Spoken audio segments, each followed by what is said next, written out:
The year was 48 BC, a time of great upheaval and transformation. Rome, a rising power, found itself embroiled in a civil war that threatened to tear the Republic apart. Julius Caesar, a brilliant general with unmatched ambition and strategic genius, pursued his rival Pompey the Great across the vast expanse of the Mediterranean Sea, finally cornering him in the historic city of Alexandria, Egypt. Little did Caesar know he was stepping onto the stage of a love story and political drama that would echo through the ages. Egypt, an ancient land steeped in tradition and mystery, was in turmoil. The young pharaoh Ptolemy XIII and his sister, the captivating Cleopatra, were locked in a bitter struggle for power, each vying for control of the throne. Caesar, arriving in Alexandria with his legions, immediately found himself drawn into the complex and dangerous web of Egyptian affairs.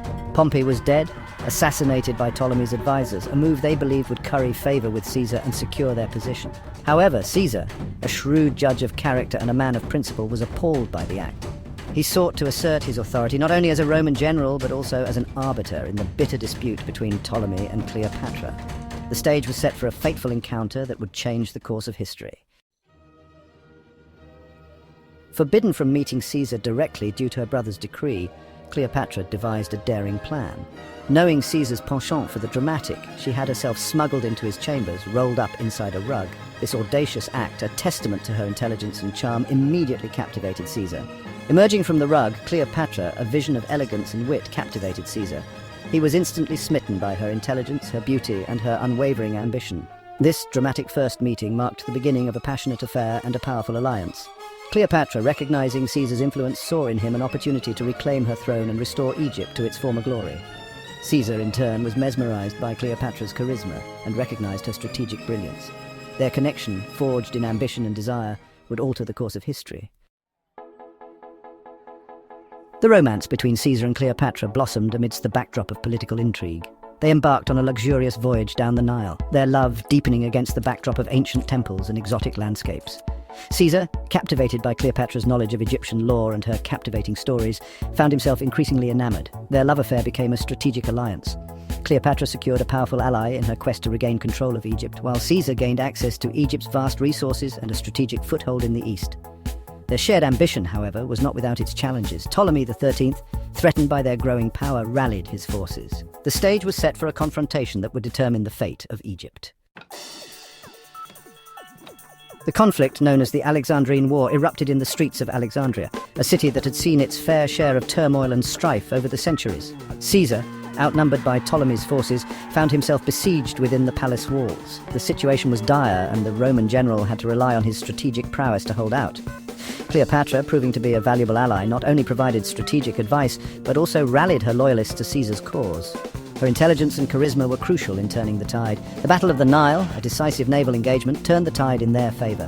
The waters of the Nile became a battleground where the fate of Egypt was decided.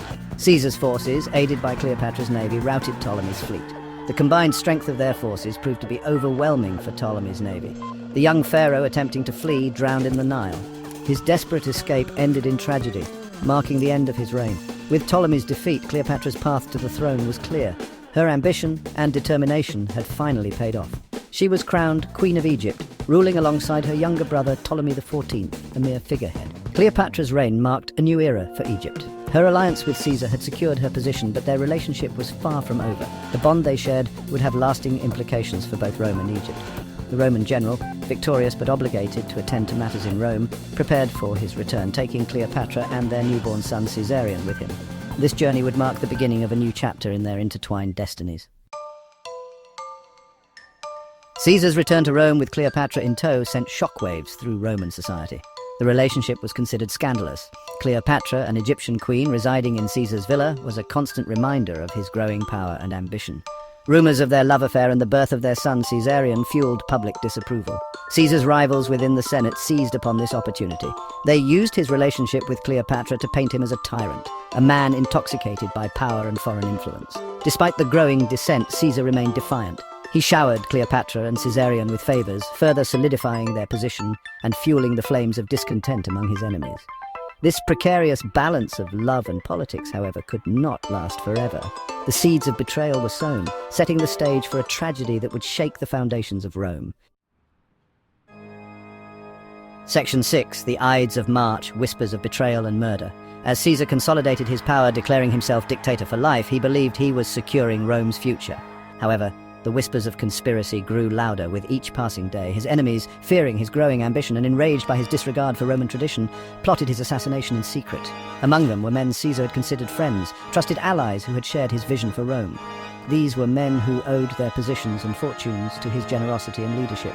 The Ides of March 15th, 44 BC, dawned like any other day in Rome, with the city bustling with activity. Unaware of the plot against him, Caesar made his way through the streets, confident and unguarded. Caesar entered the Senate, surrounded by the grandeur of Roman architecture, oblivious to the danger that awaited him.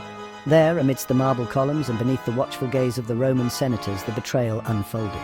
He was brutally stabbed to death, a victim of the very men he had trusted. The assassination sent shockwaves through Rome and beyond, leaving the citizens in a state of panic and confusion. Cleopatra, fearing for her safety and that of her son, fled back to Egypt, seeking refuge from the chaos. Caesar's death marked the end of an era, a turning point in Roman history. But it also ignited a power vacuum that would plunge Rome into another bloody civil war, tearing the city apart. For Cleopatra, it was a time of immense grief and uncertainty as she grappled with the loss of her lover and protector. She had lost her lover, her protector, and her most powerful ally, leaving her vulnerable in a dangerous world. Yet she was determined to survive, to protect her son, and to navigate the treacherous political landscape. Cleopatra's resolve to preserve her own legacy and secure her son's future became her driving force in the turbulent times ahead. Section 7. A love-defiant Cleopatra and Mark Antony. In the chaos following Caesar's assassination, Mark Antony, Caesar's loyal friend and general, emerged as a powerful figure in Roman politics.